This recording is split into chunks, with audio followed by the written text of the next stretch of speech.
if you shut down on the way here and the whole way here saying, hey, listen, I can't wait to watch you today do those push-ups and sit-ups. I'm so proud of you when you do that. You're already getting the kid excited to do something that you're telling them that you can't wait to go and see them do what they're doing. If a parent's going to be like, well, won't you miss me? Won't you? I'm trying to help you here. Like, I'm trying to get this kid in here. Like,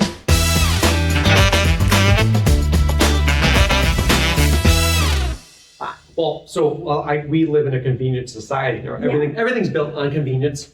Uber, right? Booking trips online. You can go to one site. Here's your hotel. Here's your flight. So, but we know life is inconvenience, right? And I would probably venture to say, like, a life of convenience doesn't make you fulfilled. No. Right. I always think that you hear the people they're born into someone who's a multimillionaire. Well, you don't have to work for anything. Right. I'm not everybody, but you know what I'm saying? Like, it's provided for you. Also, I mean, if you want to start a business, it's cool, but if you didn't make it, there's still money there. Right. You know what I'm saying? Right. Versus like working your way up, understanding that fulfillment. I think sometimes too, like the happiest people are those in low income situations who buy their first house. Right. You appreciate it. You appreciate it more. You see the value in what you've created and the work that went into it. And you feel proud. Exactly. Because my mom recently, she had a fall. So it's the whole hospital to nursing home. Aww. I was like, okay, we got to bring her back home because at some points in a nursing home, if you're there for rehab, doing an hour of rehab and having 23 hours of just laying in bed, not at home, is no longer advantageous in my opinion. Right. So you need to bring them home and get them help, home services. The other day, because my buddy's the PT, so he's coming in doing it with her. He's like, she did really well today. He texted me, so I knew going in. So when I come in, I was like, okay, tell me. And she was all excited. Now, I don't usually see my mom like that excited. Yeah. And she's like, I did the step, right, to get up. But it was the sense of accomplishment. Exactly. And I was like, I haven't seen her smile like that in a long time. That's awesome. So I give her like a high five now. But she doesn't know it, so she has to raise her arm. Aww. Right? Because for the range of motion. So I snuck that in there. But like this, the look of being proud of like, before she was walking fine. Yeah. Before she fell. And she wasn't proud to walk, from one end of the house to the other. But now she's proud to go up that one step. Yeah. And sitting at the nursing home looking at everybody else sitting and doing nothing too, you just get into that rut of doing that. They don't want to go out with their friends because they talk to their friends online. The kids, yeah, that's how they are. They're like, oh, well, we are socializing, but there's something to be said for looking at somebody and having a conversation with them, seeing how they feel, seeing what.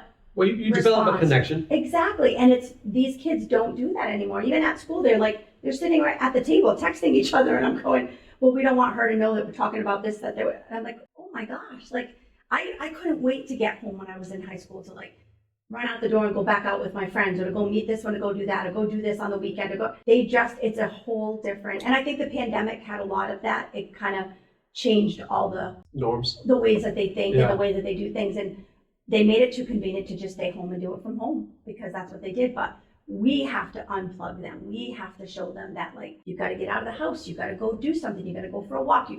And as much as at the end of the day, I don't feel like it, I'm like, let's go. And I get them all in the house and they complain all the way up the street. And then 5 minutes down the line, we're running, we're jumping, we're having a good time. But I've got to be that person to get them out of their rooms, out of the dungeon that they're in. And, and that's what I tell parents, as tired as you are, that's your job as the parent. Yes, it is. And we were talking to be the bad guy sometimes and unplug, Yeah, we talk about Bethany, not Bethany. We were talking today, and like when you're a parent, I'm not a parent, so I'm speaking from what I've seen as a coach. Well, you know what? You have parent qualities because of working with children. So like in that strategies. Sense, you know what I'm saying? Like you really do possess those qualities that as much you know what it's like to care for a kid. Well, and we talk about too. So now your child's playing video games all day, but now they got to go do jujitsu. They got to run. Yeah. They got to do push-ups. They got to do all this stuff. And the kid was like, I don't want to go. Like, obviously you don't want to go because you've been playing video games for 2 hours. But it's up to the parents to be like, you're going. Right. Right. And just if you shut down on the way here and the whole way here saying, hey, listen, I can't wait to watch you today do those push-ups and sit-ups. I'm so proud of you when you do that. You're already getting the kid excited to do something that you're telling them that you can't wait to go and see them do what they're doing. Now you've set a completely different tone for them coming in instead of it being like there's no communication or whatever. Get in there, get on the mat, go do what you need to do. I paid money for you to be here. You need to do that. That's a whole different thing. And now they make it seem like it's a you thing, but it was your job to like, when the kid comes in the morning and come on, time, mom's gonna go to work, you gotta do this. I'm willing to help you out, but you gotta help me help them out. Like if a parent's gonna be like, well, won't you miss me? Won't you? I'm trying to help you here. Like I'm trying to get this kid in here. Like I've seen it twice not twice, but 2 different things. if you're like, well, I'm paying good money for you to come here. Yeah. Or, complaining about, well, I got to drive you there. Well, to a kid, once they hear that enough times, they're going to be like, I don't want to go. Right. But it's not because they now you won't have to drive me there. Yes. It's not because they didn't want to go. Yeah. And this is not all scenarios, but it's not that they didn't want to go. It's because I feel bad you have to pay. Yeah. I feel bad you have to get in the car and drive me. Right. So, but they might have, and again, they might have still wanted to come. Yeah. But they pulled back based on what the parent's saying, and right? And you wonder, is it the parents kind of off the hook too? Like, all right, fine, you don't want to do it, then now I don't have to pay, now I don't have to take you. And I think it makes it easier. You do that too. Yeah, I think that it's easy for them to say, all right, then you're not going to. Where before you'd say, once you start something, you got to finish it. You got to complete it. And I am going to make the sacrifice with you because I know you can do this. Yeah, and also, like, again, and I'm a big believer, like, you have to find what works for you. If it doesn't work for you, you'll know pretty soon. Right. And do kids fall out of, like, do I like working out the same way I worked out 20 years ago? Probably not. No. Right? But there's a good time where you can get really good benefit from doing something for long enough. Right. Doesn't mean you have to do it for 10 Stick years. To something. Yeah, but like, don't just keep flopping around unless you didn't find your thing, right? But you can tell, like, I'm talking about kids who are having fun in here, they're progressing, they don't want to do it anymore. Well, that's not normal. Because people tend to stick with things they're good at. Right. Right? Or they're making progress Exactly. in. So there's going to be other things kind of going on. But for you, what's something no one sees behind the scenes of your business? Mm-hmm. They don't see it, but they should know about it. Maybe just the hours that go into keeping it clean, keeping it fresh and new, keeping things updated. I think, like every month, the entire center completely changes. And I mean, it's a thing for me. The night before the first of the month, I will be there till midnight if it takes me. And sometimes I have no plan in mind. I just pull out the bucket and say, what am I going to do? I love every second of the next morning, but sometimes the amount of hours that go into like getting the vendor fair together. It just sort of like it appears. And the kids come in and they go, oh my gosh, how did you do all this? I'm like, oh, and they're like, oh, you were here one night. But it was like 5 nights of like all the behind the scenes to just do what they see, the part that they see, or like the, running out to go get the crafts or to do the things, like all the outside stuff that like you're here every day, but think of how many hours you put in when you're not physically on the mat to make that the best experience. Yeah. And I don't think a lot of times the parents understand or realize all the... Well, I think it's also true that there's not a lot of business owners that do that. Right. Like I am always talking with Josh on the kickboxing side, the transformation side, and Bethany and Nick on the jiu-jitsu side, like, how do we make these better? Right. And going back to your point, like, I had to switch the curriculum now for the kids because I was like, wow, they don't learn like they used to. Right. It's different. It's completely different. One of the greatest examples is we would put out an obstacle course for them to run. Yeah. Worked great for a long time, and then it didn't. Yeah. And we had to pull it. Mm-hmm. And I was like, well. 1 and 2 step directions are so much more difficult for them. Like you have to walk them through everything. I don't get it. What do we have to do? How do we do that? Why? I don't remember what came next. I don't really think it's the kids' fault. I really think that their brains aren't working the same way as they used to. You could give a kid 5 directions before and they'd be able to just go and do it. And now and I really think they're confused. They're not sure, but they're used to somebody doing it for them. Things being instant. Right. And not expecting them to have to follow through with it. And I think us as coaches, like, because you're a coach, right? You're coaching them in many different ways. Yeah. Coaches, teachers, we have to adapt to that because they're not going to adapt to the way we want. No. It's one of the reasons why we teach differently in martial arts. It's one of the reasons why we have a lot of women and kids. Yeah. Because the martial arts were made for men going to war. Yeah. Right? Like, and again, like, I have no problem with standing at attention and bowing, but I also knew, like, as a kid, I didn't like that. Yeah. Like, I would much gravitate to somebody who teaches me like you. Yeah. Than like But I also knew, like, coming in here, like, what's my personality? All right, if everyone's structured and respectful, like, we can just teach. Right. And go. And then you don't have to call me sir and stuff like that. But I love the mat chats, and I love the opportunity for you to get together and like kind of regroup with the kids and like getting them on the page of things that maybe they're not getting at home, or maybe they are, but all getting it in a different way, that like you kind of put it all on the same page for them. That used to be like one of my favorite things, because I think that gets lost a lot of times, that we forget. Like I've told a parent before that, like, oh, it used to be that the kid that stood out was the fresh kid, the kid that didn't use their manners. And now the kid that is polite is the one like, wow, that kid is so polite, because more kids are not. And I'll say to parents, I'll take that something back, or say, like, if we're not going to use our manners and be respectful, then we don't have to do that activity, or we're not going to do that.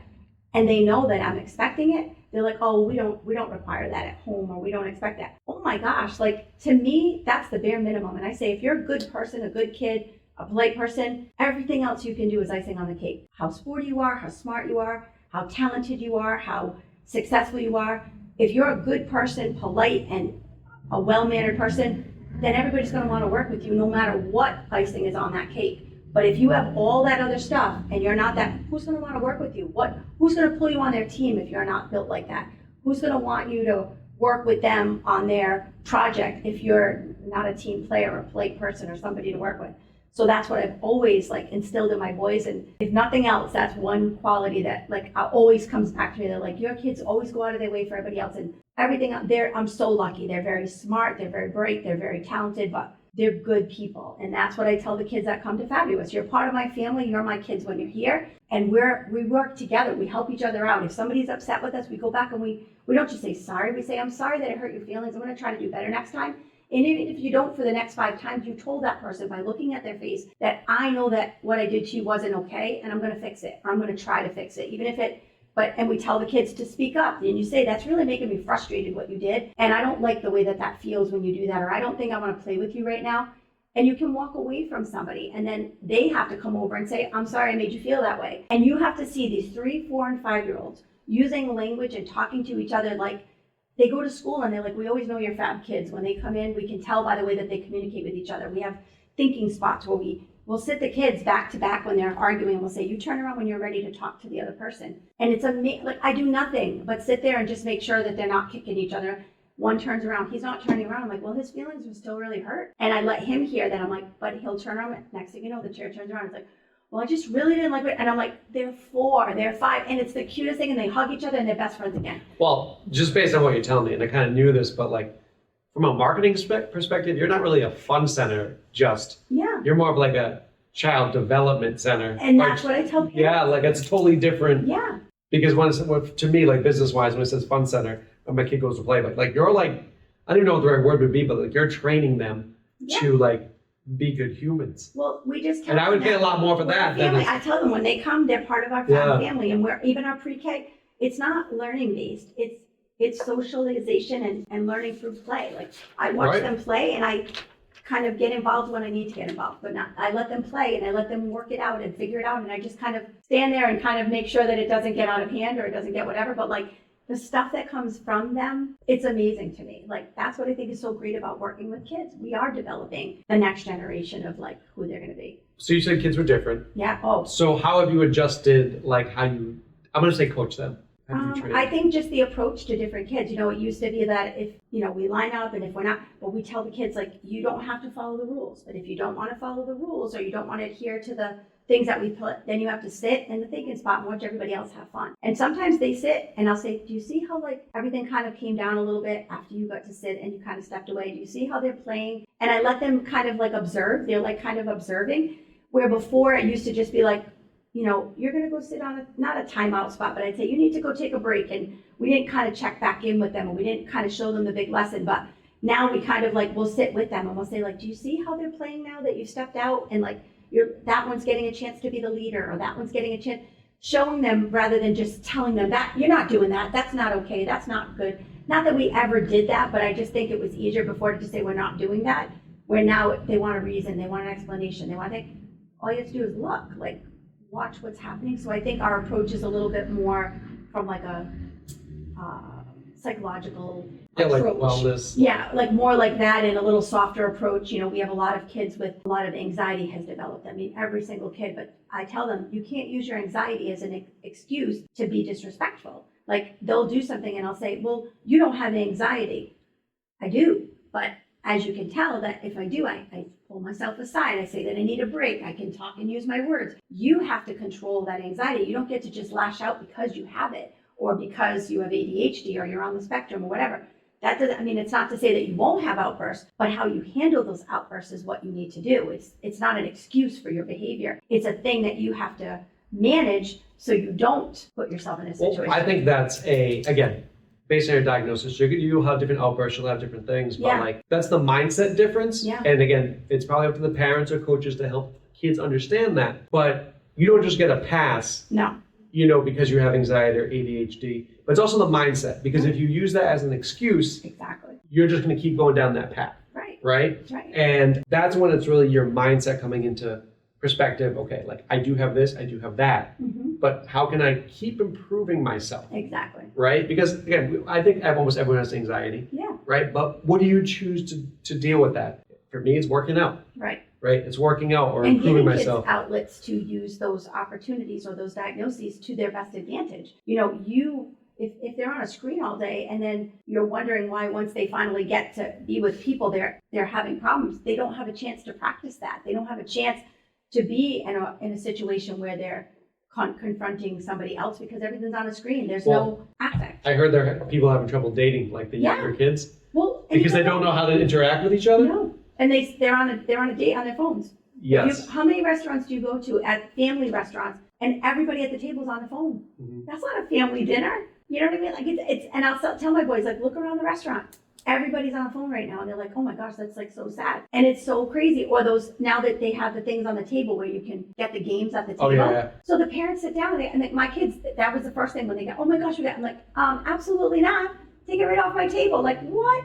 I'm here to be with my kids. Like, it's just crazy to me. Well, I don't think it makes it easier as a business owner either, because like I like to respond to things right away. And so we were on a trip to Boston yesterday, so we couldn't do it yesterday. Yeah. And when we got there, like 4 or 5 messages, I'm responding to it. But we're trying to navigate and find the T. Yeah. And I'm like, but I got to respond to it because that's your anxiety. But now why, and this is my detriment as well, why do you feel that this is your Saturday, your business is not open, why do you feel that you needed to respond? And I do the same thing. Ding, oh my gosh.